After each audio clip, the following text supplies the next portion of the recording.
Hello, मैं doctor CB Yadav, faculty of Rajasthan university. आप सबका यूट्यूब के इस मंच पे बहुत बहुत स्वागत करता हूं। और दोस्तों, आज हम चर्चा करेंगे असिस्टेंट प्रोफेसर के इंटरव्यू के बारे में। और ये चर्चा, चूँकि जैसे कि आप जानते हो, मैंने बहुत सारे वीडियोज़ पहले भी जारी किए हैं, लेकिन ये चर्चा कुछ मायनों में बहुत विशिष्ट भी है और बहुत महत्वपूर्ण भी है। इस चर्चा का जो बेस है वो ये है कि मध्य प्रदेश के जो विद्यार्थी है जो असिस्टेंट प्रोफेसर की तैयारी कर रहे हैं, उनका मेरे पास पिछले 5-7 दिन से लगातार जो एक विशेष प्रकार का कन्वर्सेशन चल रहा है, उसमें वो जो कन्फ्यूजन की स्थिति उनकी बनी हुई है कि असिस्टेंट प्रोफेसर की तैयारी करने के लिए जिला तैयार करे, हॉबीज़ तैयार करे और पता नहीं क्या क्या वो जो चीज़ें बता रहे हैं। और मुझे बाद में समझ में आया कि ये चीज़ें वो क्यों बोल रहे हैं। ऐसा नहीं है कि वो MP के विद्यार्थी बोलते हैं, बिहार के विद्यार्थियों के साथ भी ये प्रॉब्लम है। राजस्थान में RPSC के असिस्टेंट प्रोफेसर के इंटरव्यू चल रहे हैं, उनके विद्यार्थियों में भी है, लेकिन वो कम है। MP और बिहार में ज़्यादा क्यों है? क्योंकि वहाँ एक लंबे समय के पश्चात नहीं, शायद पहली बार असिस्टेंट प्रोफेसर में इंटरव्यू जो है पार्ट जो है इंटरव्यू के माध्यम से भर्ती हो रही है, जो मुझे उन्होंने बताया। तो उनके पास जो इस इंटरव्यू को लेकर के जो समझ है, वो समझ सिविल सर्विसेज के इंटरव्यू वाली समझ है। और ये बात केवल उन पे लागू नहीं होती, ये बात मैं अब जनरलाइज कर देता हूँ। जब भी इंटरव्यू की बात होती है तो इंटरव्यू के भीतर अगर आप यूट्यूब और उस सोशल मीडिया पे जाएंगे तो सिविल सर्विसेज के इंटरव्यू के कंटेंट आएंगे, तो उनको सुन करके आप एक समझ बना लेते हैं।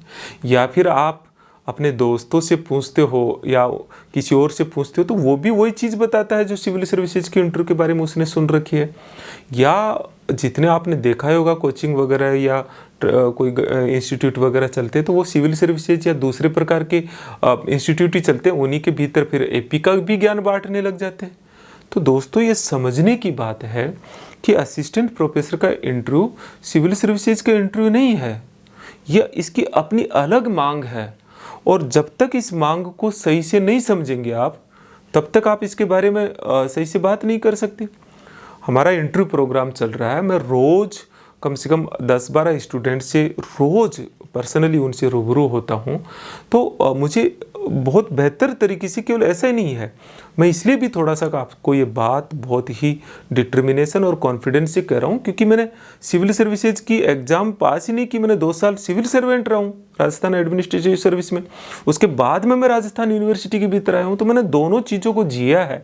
सिविल सर्विसेज वालों को खूब गाइडेंस प्रोग्राम दिए और अब मैंने एकेडमिक फील्ड में बहुत काम किया। तो 2 अलग अलग चीज़ें हैं, ये दोनों को आप एक जगह नहीं कर सकते हो। और इनकी बारीकियों को समझना, मुझे लगता है कि एक विद्यार्थी के लिए जो असिस्टेंट प्रोफेसर का इंटरव्यू दे रहा है, इनकी बारीकियों को समझना बहुत ज़रूरी है। मैंने ये पूरा लेक्चर पहले रिकॉर्ड कर दिया था, लेकिन क्या हुआ कि मेरा जो ऑडियो था वो म्यूट रह गया, तो पूरा मेहनत दोबारा करनी पड़ रही है। तो पहले की लिखी हुई चीज़ है जिसको मैं दोबारा से आपको सिर्फ संक्षिप्त में बता देता हूँ। देखिए दोस्तों, जो साक्षात्कार है, ठीक है ना, वो साक्षात्कार में आप सभी मानते हैं कि ये कोई नॉलेज का टेस्ट नहीं, ये तो पर्सनैलिटी का टेस्ट है। तो भैया, सबसे पहले ये पता कर लो कि एक सिविल सर्वेंट की पर्सनैलिटी और प्रोफेसर की पर्सनैलिटी एक ही होती है क्या? तो निश्चित तौर पर ही जब आप इस पॉइंट पे जाओगे तो आपको बहुत बात क्लियर हो जाएगी। और एक सिविल सर्वेंट की पर्सनैलिटी प्रोफेसर की पर्सनैलिटी से बिल्कुल अलग है। जैसे सिविल सर्वेंट एक जनरलिस्ट होता है, उसका जो माइंडसेट या उसकी जो वैल्यूज़ है उसमें ऑब्जेक्टिविटी और इम्पार्शियलिटी, न्यूट्रलिटी होना चाहिए। उसको पोस्ट कॉर्प एक्टिविटीज़ करता है, वो एक अच्छा लीडर होता है। जबकि एक प्रोफेसर इस एक्सपर्ट होता है, उसका अपने विषय से गहरा लगाव होता है, उसमें जिज्ञासा होती है, नॉलेज के प्रति भूख होनी चाहिए, और वो रिसर्च के प्रति, जैसे रिसर्च उसका जीवन का एक अहम हिस्सा होता है। और कम्युनिकेशन स्किल सबसे ज़्यादा ज़रूरी होती है एक प्रोफेसर के लिए, क्योंकि वो टीचिंग भी करवाता है। तो बताइए, ये 2 तरह की पर्सनैलिटी दोस्तों, जब दोनों पर्सनैलिटीज़ के एट्रीब्यूट्स अलग अलग है, तो निश्चित तौर पर दोनों के इंटरव्यू में पर्सनैलिटी टेस्ट भी अलग अलग होगा। तो यहीं से बात बहुत क्लियर हो जानी चाहिए। चलिए हम कुछ चीज़ों को देखते हैं। देखिए, पहले मैं उन बातों पे आता हूँ जहाँ दोनों के इंटरव्यू में सिमिलरिटी है, लेकिन उसके बावजूद भी माइनर डिफरेंस है, उनको देखते हैं। जैसे पहनावा, ड्रेस, दोनों में बहुत डिसेंट ड्रेस सेंस होनी चाहिए, है ना। अगर साड़ी या सलवार सूट महिलाओं के लिए, गर्ल्स के लिए, पुरुषों के लिए आप पैंट शर्ट, पैंट में जनरली सिविल सर्विसेज में एक ट्रेंड देखा गया है, blue shirt, navy blue pant. लेकिन एक प्रोफेसर की पर्सनालिटी में मैंने देखा है कि थोड़ा वाइट, ऑफ वाइट लाइनिंग है ना, थोड़ा पैंट भी आप देखिए थोड़ा ग्रे कलर का, लाइट ब्लैक सी है ना, ऐसे जो है ना, तो हल्का फुल्का पहनावा में, बाकी तो सिमिलर है। दो चीज़ों पे ज़रूर ध्यान देखिएगा, विशेषकर मेरे पुरुष मित्रों से कह रहा हूँ, बेल्ट और जूते, इनको मिस कर देते हैं, इनको ज़रूर देखिएगा, ये सही होने चाहिए। इसी तरह से बॉडी लैंग्वेज में दोनों में ही एक डिसेंट बॉडी लैंग्वेज होना चाहिए। अनावश्यक हाथों का मूवमेंट, पैरों का मूवमेंट, बॉडी का मूवमेंट नहीं होना चाहिए। एक कॉन्फिडेंट बॉडी लैंग्वेज होनी चाहिए, एक प्रॉपर आई कांटेक्ट होना चाहिए, सीधी कमर होनी चाहिए, क्वेश्चंस पूछते समय थोड़ा आगे झुकाव होना चाहिए, सामान्य बात है। लेकिन फिर भी एपी के इंटरव्यू में मैं ये मानता हूँ कि जो आई कांटेक्ट है वो मोर डीप होता है, क्योंकि कम्युनिकेशन इम्पोर्टेंट है वहाँ। इसी तरह से प्रस्तुतिकरण में हम देखते हैं कि दोनों में ही एक डिसेंट प्रस्तुतिकरण हो, एरोगेंसी नहीं दिखनी चाहिए, नहीं है। आप ऐसे शब्दों का इस्तेमाल होना चाहिए, जहाँ तक मेरी समझ है सर, मुझे पूरा तो पता नहीं, लेकिन फिर भी मैं, आप अनुमति दे तो मैं ये बताने की कोशिश कर सकता हूँ या कर सकती हूँ, तो इसे एक प्रस्तुतिकरण होता है, नहीं है। लेकिन फिर भी असिस्टेंट प्रोफेसर के इंटरव्यू में, प्रस्तुतिकरण में थोड़ा सा बॉडी लैंग्वेज में हाथों का मूवमेंट अलाउ होता है, क्योंकि वहाँ चीज़ों को थोड़ा समझाना होता है। लेकिन सिविल सर्विसेज में हाथों का मूवमेंट बहुत कम, नील बराबर नील होना चाहिए। विनम्रता दोनों में ही, पोलाइटनेस, लेकिन फिर भी एक प्रोफेसर के लिए इंटेलेक्चुअल एथिक्स में अपनी बात पे अड़े रहना, अपनी बात जो सोचते हो उस पर डट जाना। लेकिन जहाँ तक सिविल सर्विसेज में होता है कि पोलाइटनेस ठीक है, हम एक सामंजस्य बैठाने वाली बात होती है, तो लगभग दोनों में एक जैसी ज़रूरत है, लेकिन फिर भी मामूली सा अंतर है। तो पहले हम उन चीज़ों को लिए हैं, अब मैं आता हूँ उन बातों पे जहाँ व्यापक अंतर है। देखिए, एक तो हम वो बात करेंगे जो केवल और केवल असिस्टेंट प्रोफेसर के इंटरव्यू के लिए ज़रूरी है, केवल इसके लिए, और एक ये है कि दोनों के लिए ज़रूरी है, लेकिन दोनों बिल्कुल अलग अलग है। कैसे? बिना समय गवाए हम उन पे आते हैं। जैसे फॉर एग्जांपल, केवल एपी के लिए जो ज़रूरी है, नंबर 1 रिसर्च एप्टीट्यूड, नहीं है, रिसर्च एप्टीट्यूड, ये इसका सिविल सर्विसेज से कोई लेना देना नहीं। रिसर्च जो है ये एक प्रोफेसर की जान होती है, जीवन का एक अहम हिस्सा होता है। इसलिए रिसर्च के प्रति आपका क्या दृष्टिकोण है, आप रिसर्च के प्रति कितना झुकाव है और रिसर्च को कितना जानते हैं, और अगर आप कोई रिसर्च पीएचडी किए हुए हैं तो फिर उस टॉपिक के भीतर आप कितना गहरा रुचि रखते हैं, ठीक है ना, तो वो बहुत ज़रूरी चीज़ है, उसका सिविल सर्विसेज से कोई लेना देना नहीं है। दूसरी तरह है टीचिंग स्किल। मेरा मानना है कि ये की है सिलेक्शन की, इंटरव्यू में ज़्यादा स्कोर लाने की, टीचिंग स्किल। मेरा एक जो इंटरव्यू प्रोग्राम में जो मेरी ऐप पे अगर आप देखेंगे तो मैं इस पे बहुत डिटेल से चर्चा करता हूँ। एक वीडियो इसी पे आप देख लीजिए, इसी यूट्यूब चैनल पे मैंने पहले जारी किया है कि कैसे बोर्ड टीचिंग होती है। लेकिन जो टीचिंग स्किल होती है, वो टीचिंग स्किल असिस्टेंट प्रोफेसर के लिए बहुत ज़रूरी है। बोर्ड और आपके बोलने का जो सिंक्रोनाइजेशन है, आपकी भाषा में उतार चढ़ाव है, आपकी बॉडी लैंग्वेज है, आपका जो बोर्ड वर्क है, नहीं 2 से 3 मिनट मात्र इतना टीचिंग होता है, लेकिन उसके भीतर आप प्रभाव छोड़ जाओ, बहुत बड़ी बात होती है। नहीं है, मैं इस पे भी चर्चा अलग से डिटेल से करता हूँ, लेकिन ये यहाँ है। और एक तीसरी चीज़ है, वो है लिटरेचर का नॉलेज, अपने विषय का लिटरेचर का नॉलेज, ये केवल एपी के लिए जरूरी है। ये तीनों ही बातें केवल असिस्टेंट प्रोफेसर के लिए जरूरी है। और मित्रों, अब आपको बहुत अच्छे से ये बात समझ में आ जानी चाहिए कि सिविल सर्विसेज के इंटरव्यू और असिस्टेंट प्रोफेसर के इंटरव्यू में मतलब ऐसा मत समझ लीजिए कि बात करने का मतलब बात करके बोल के आना है, प्रश्नों का जवाब दे के आना है। तीनों इसके पिलर ही अलग है, मूलभूत पिलर देखिए आप एपी के इंटरव्यू के, तो पिलर ही अलग है। तो जब पिलर ही अलग है तो इंटरव्यू में फिर आप उन सब चीज़ों में एनर्जी क्यों खर्च कर रहे हो? असिस्टेंट प्रोफेसर के पिलर्स पे काम करो मित्रों, ये जरूरी है, आपको समझना है। ये 3 पिलर बहुत ज़रूरी है। चलिए मैं फिर थोड़ा सा और बताता हूँ इनमें।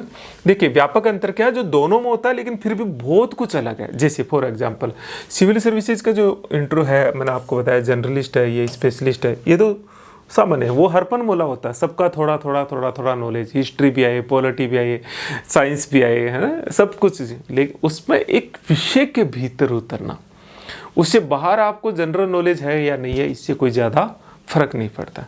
इसी तरह से जो बहुत इंपॉर्टेंट चीज़ है वो मैं दूसरी वाली चीज़ पहले बताता हूँ। ये वाली, ये बेसिक अंतर है एपी के इंटरव्यू और जो है सिविल सर्विसेज के इंटरव्यू में।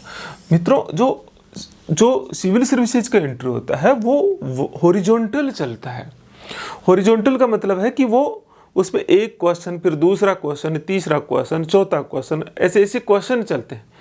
जबकि असिस्टेंट प्रोफेसर के इंटरव्यू में एक क्वेश्चन का जो आप उत्तर देते हो, उस उत्तर से फिर एक दूसरा क्वेश्चन निकलता है, उसका आंसर देते हो, उससे फिर एक तीसरा क्वेश्चन निकलता है, उसका आंसर से फिर एक चौथा क्वेश्चन निकलता है, और आपका एक ही टॉपिक के भीतर अंदर जाना, फिर अंदर उतरना, फिर अंदर उतरना, फिर अंदर उतरना। दोनों इंटरव्यू की प्रोसेस ही बेसिकली बिल्कुल अलग है। ये मैं नहीं कहता बिल्कुल एकदम अलग है, लेकिन बहुत कुछ अलग है ये। इसलिए आपको मैं इसलिए कहता हूं कि इसलिए बच के रहिए सिविल सर्विसेज वालों से। दूसरी चीज़ होती है कि सिविल सर्विसेज में करंट अफेयर, चूंकि हर फॉर्मूला है तो करंट का नॉलेज महत्वपूर्ण है, और उसमें भी करंट की जो इश्यूज मुद्दे होते हैं वो।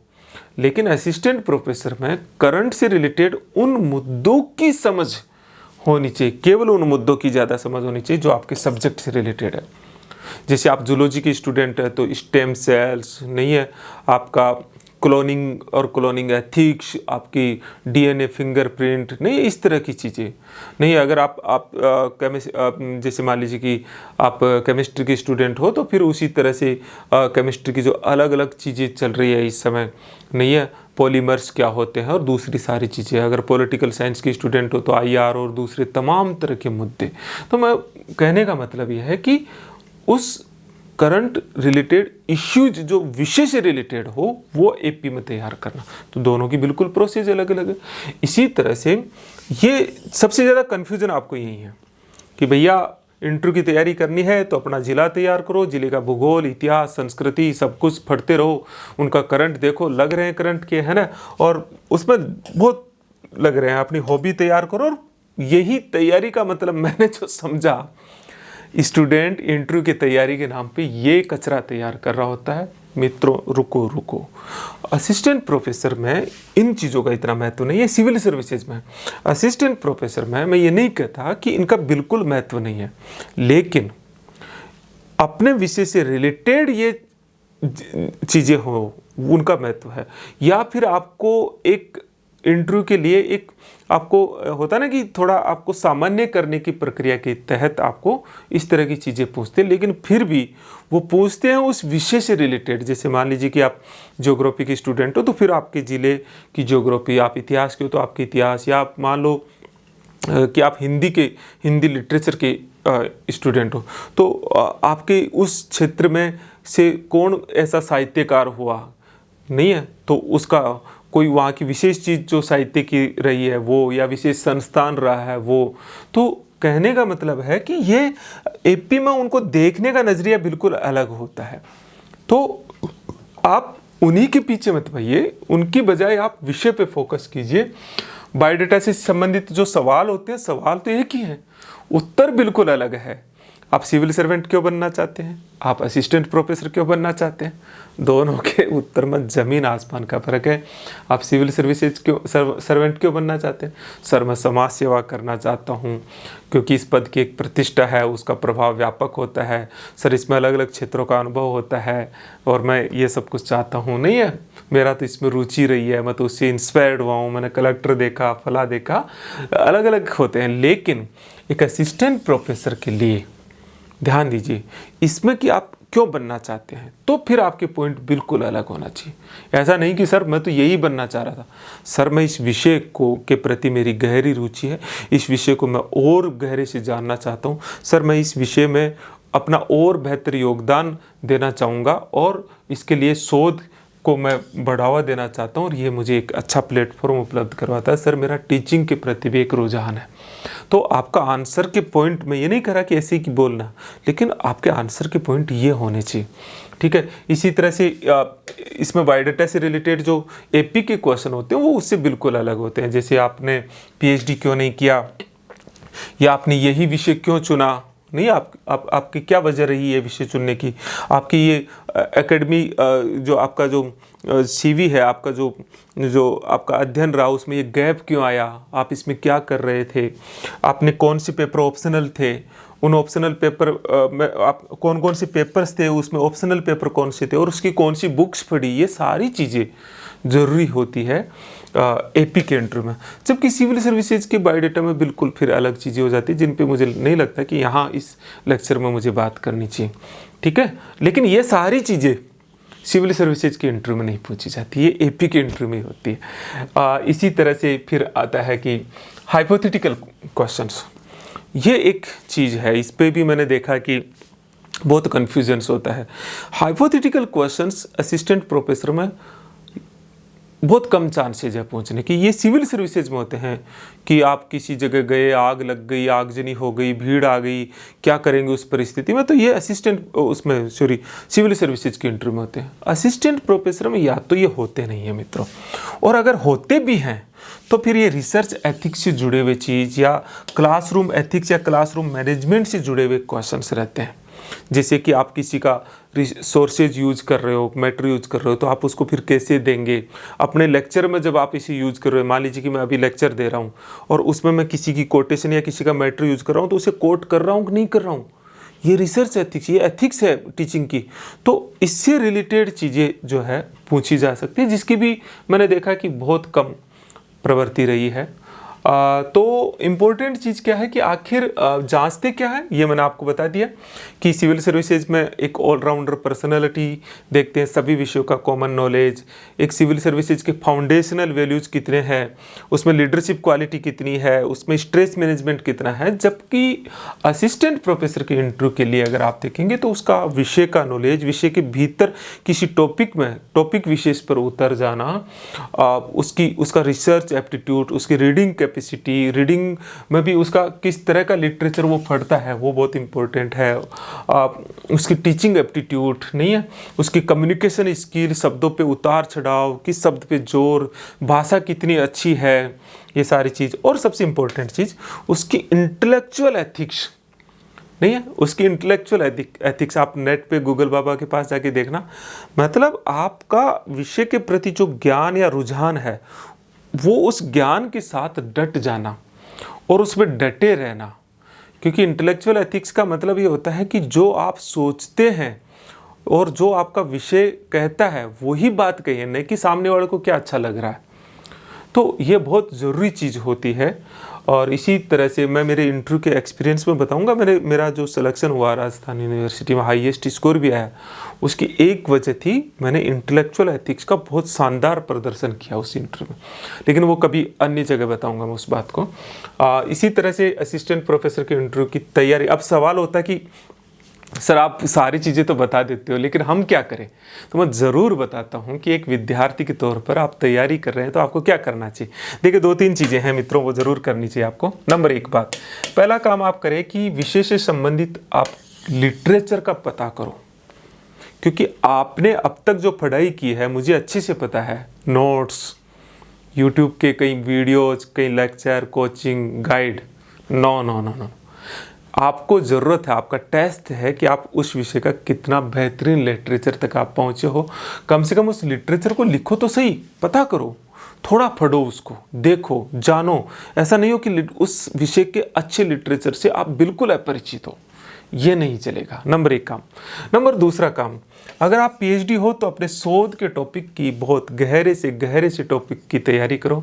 क्या हाइपोथेसिस थी, क्या ऑब्जेक्टिव थे, वे टॉपिक क्यों चुना आपने, क्या आपके सोर्सेज रहे, प्राइमरी सोर्स क्या, सेकेंडरी सोर्स क्या फाइंडिंग्स रही, कौन से इंस्ट्रूमेंट यूज लिए आपने, उसमें किस तरह के कंक्लूजन्स निकले, क्या वीकनेस, क्या कमियां है आपकी रिसर्च में, नहीं है, ये सारी चीज़ें आप उसमें ज़रूर देखो। क्या मेथोडोलॉजी आपने यूज ली है।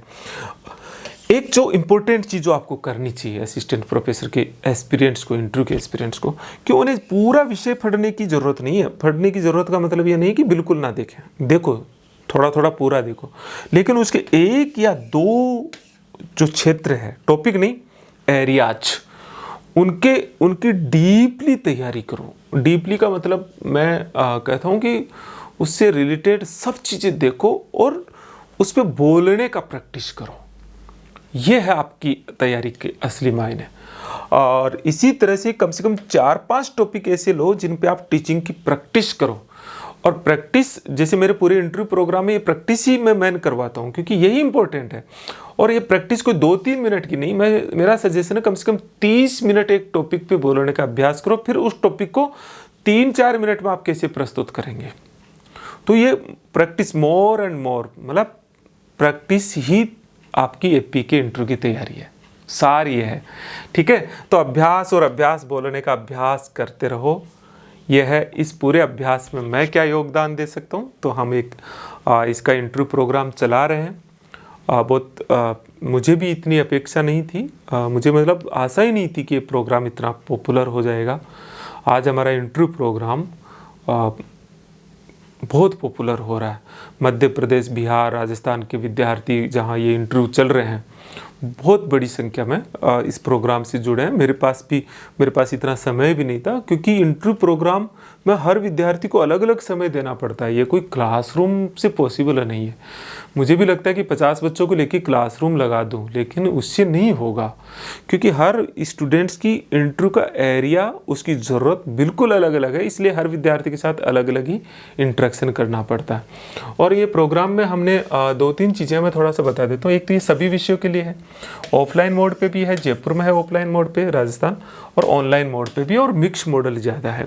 ठीक है, तो उसकी कुछ चीज़ें तो ऑनलाइन मुझे लगता है ज़्यादा बेटर हो जाती है, तो क्यों उतनी दूर आने जाने का समय खराब करें। प्रैक्टिस ओरिएंटेड है पूरा। इसमें 5 एक्टिविटीज़ है। एक है 1-to-1 सेशन होता है हमारा, जिसमें मेरे साथ आप सबसे पहले बैठते हो।